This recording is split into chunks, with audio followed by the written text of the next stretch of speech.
Yan mga kabayan, dito tayo ngayon sa may Quezon Bridge mga kabayan.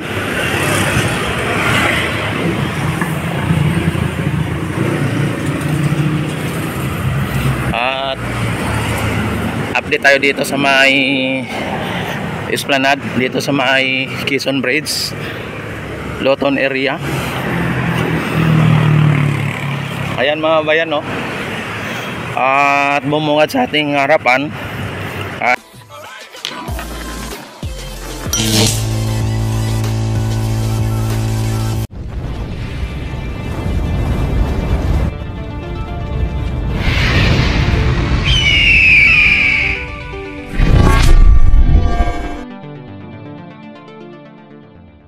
ay may ano na, may steel plate na mga bayan. At ayan, ilalagay na rin, oh.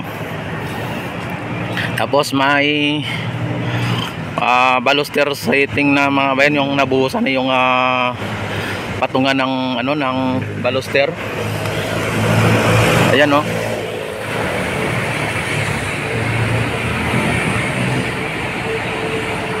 Yan, saglit lang, ha.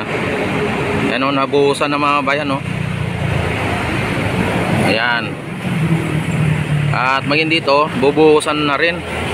May mga ano na rin, mayroong PVC na rin na kulay orange. Yung ano ng mga wire, mga bayan.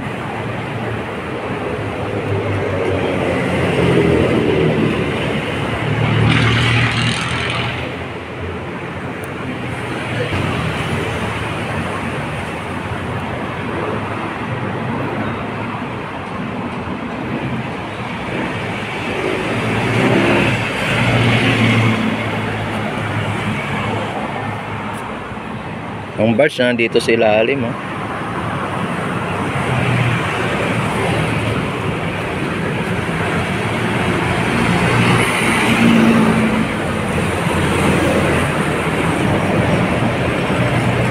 Talagang lusot na mga bayan, at ang mga bahay nandoon ay ano na lang, mga poste na lang ang natitira.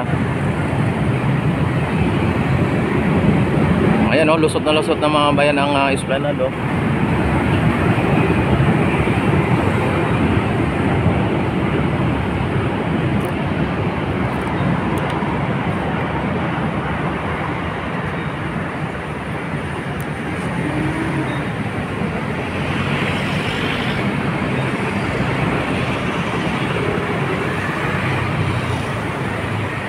Medyo may kasikipan mga bayan yung Esplanade na nandito, no?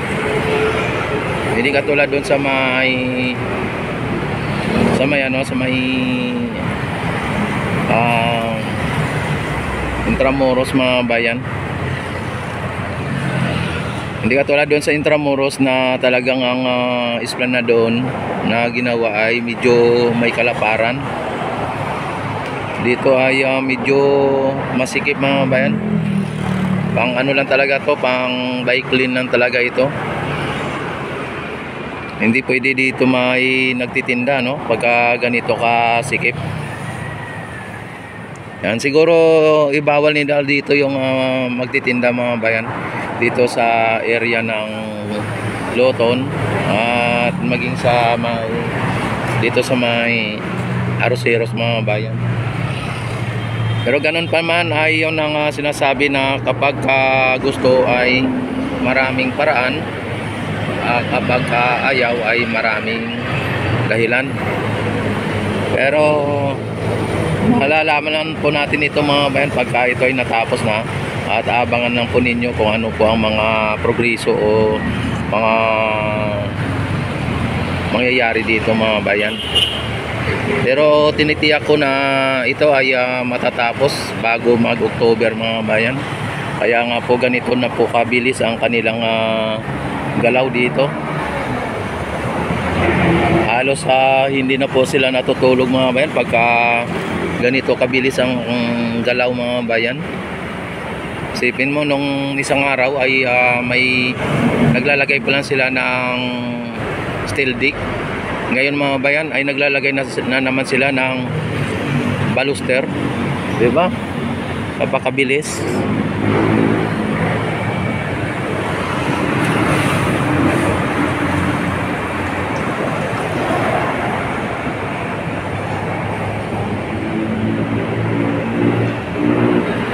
silipin din natin dito sa kabila mga bayan, ano, sa may ito yung Loton area. Ay ito po ang latest update dito. Ayan. At silipin din natin yung ano, nandito sa may Aroseros mga bayan.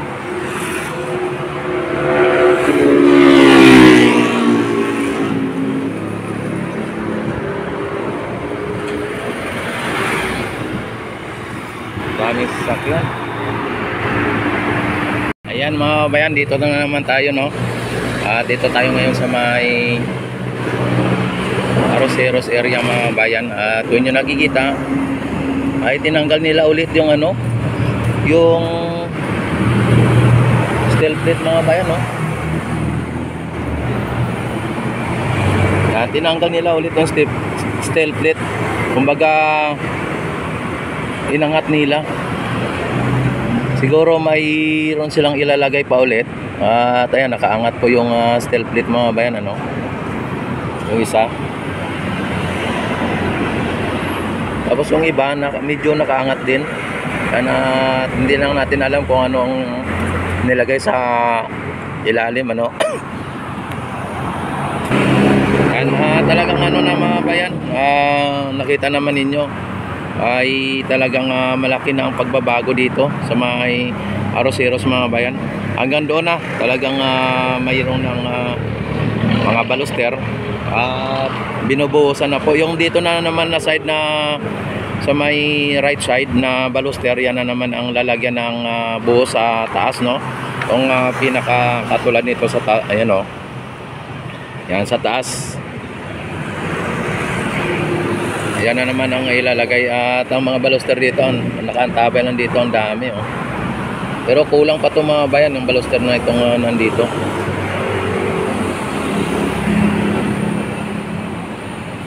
Yan. Ang mga ano naman, mga lamppost mga bayan, andun na naman yung mga lamppost. Yan, nakaantabay lang din ang lamppost. At babaguhin ang lamppost mga bayan. Yung triple light na siya ang nakaantabay dito, yung triple light. Tapos yung nandito naman yung dating lamppost, ayan yung parang ordinaryo lang na lamppost, ay hindi natin alam kung ano ang gagawin nila dito mga bayan. Pero mukhang hindi na nila ilalagay yung dating lamppost. Ayan, talagang ano na po dito mga bayan, ang aga-aga pa ay talagang gumagawa na ang mga trabante natin dito.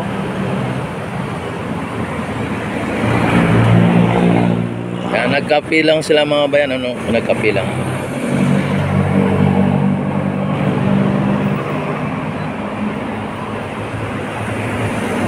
Yung ano na yon mga bayan, yung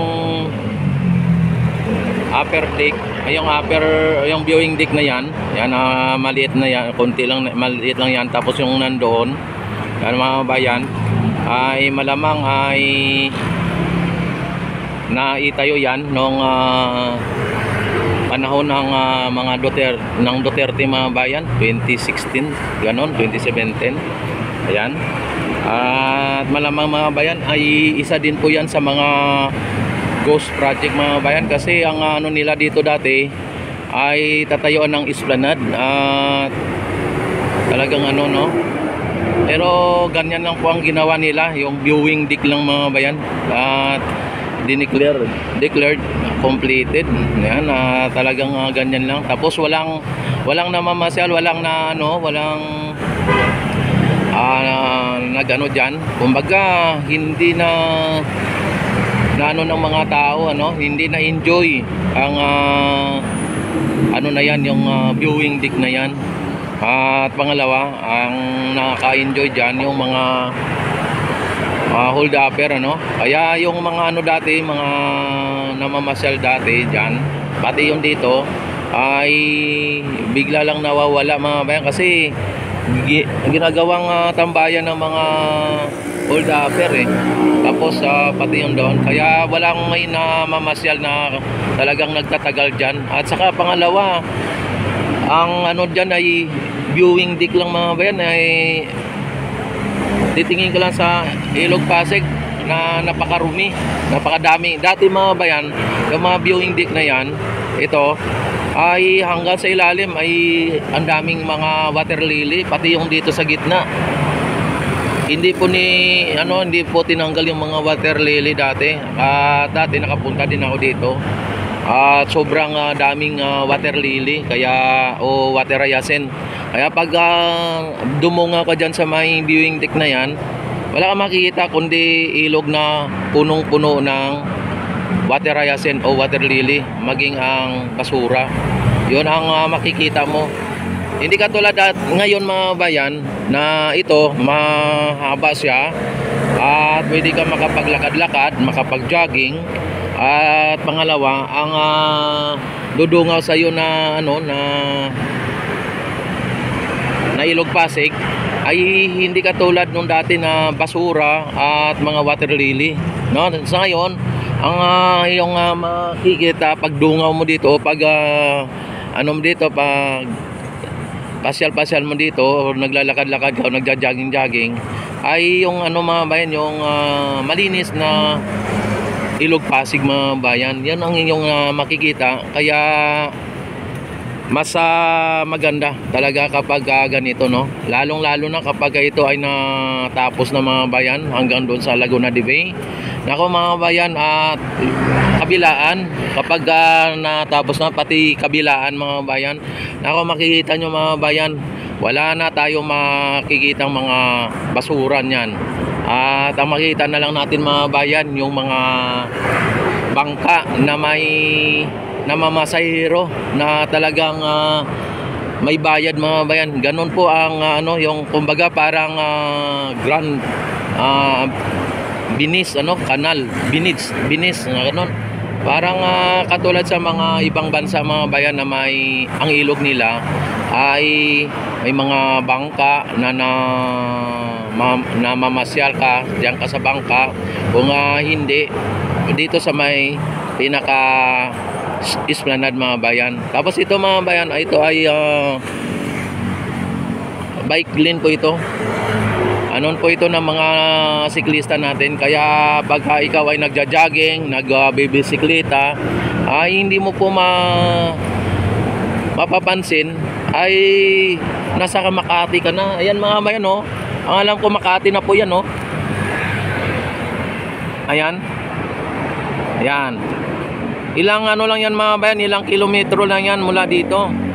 At ilang tulay lang yan, ang niyan mga bayan, siguro mula dito hanggang doon sa may mga building na matataas na yan, na maraming building. Yung na yan, yung tulay na yan kasi mga bayan, Ayala Bridge na yan mga bayan, ito Ayala Bridge. Tapos pagka nakalagpas ka niyan ay malapit na, Makati na. At ilang kilometro na lang yan mga bayan, sabihin natin ang estimated ko lang mga bayan, mga 3 kilometro lang yan mula dito. Tapos pagka nagbabike ka o nagja-jogging ka mga bayan, at ikaw ay umaabot ng 7 kilometro na nagja-jogging o 5 kilometro, ay lagpas ka na dyan mga bayan mula dito. Lagpas ka na ng Makati. Baka doon ka na papunta ka na ng kung ano pang kasunod niyan, di ba? At yan po ang magiging dito. Tapos yung mga ito mga bayan, ang plano kasi niyan, bawat bawat lugar parang may istasyon, parang ganyan. Tapos may mga may mga nagbabantay. Tapos may mabibilhan ka, may talagang may diyan na mga nagninegosyo or nagtitinda para din sa mga mga siklista na kung sakaling nagugutom, pwede silang mag-stop over. Ganon, pati yung mga nagja-jogging, pwede silang bumili ng tubig, ganyan. At kung ano pa, no? Kaya napakagandang dito mga bayan, marami pong mga negosyante ang ma-create nitong pasyalan nito. Hindi lang to pasyalan mga bayan, joggingan o bike lane, at magiging silbing tourist spot na to mga bayan. At ito po ang isa sa mga tourist spot na in the future mga bayan, pagka ito ay natapos. no? Kaya panatilihin po ninyo naka-subscribe sa aking YouTube channel at i-click niyo na rin po ang notification bell. I-select nyo na rin po ang all para ma-notify agad kayo tuwing ako mag-live, mag-upload ng mga videos. At maraming salamat sa mga walang sawang nanonood at sumusuporta sa aking YouTube channel. Like, subscribe, and share mga bayan. Ayan, at maraming salamat and God bless po sa inyong lahat. Mabuhay po ang bagong Pilipinas. Mabuhay ang Pilipino sa ang sulok ng mundo. Mabuhay tayong lahat hanggat gusto natin. Ayan mga bayan, no, yung water hyacinth mayroon dito parang dalawang Tapos may ibon mga bayan, no.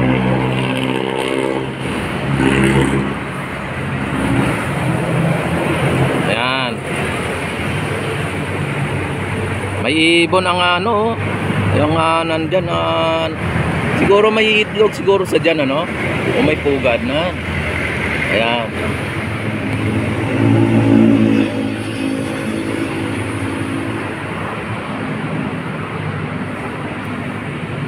Ayan, maraming salamat. God bless po sa inyong lahat. Mabuhay po tayong lahat hanggat gusto natin. Ayan, maraming salamat. God bless.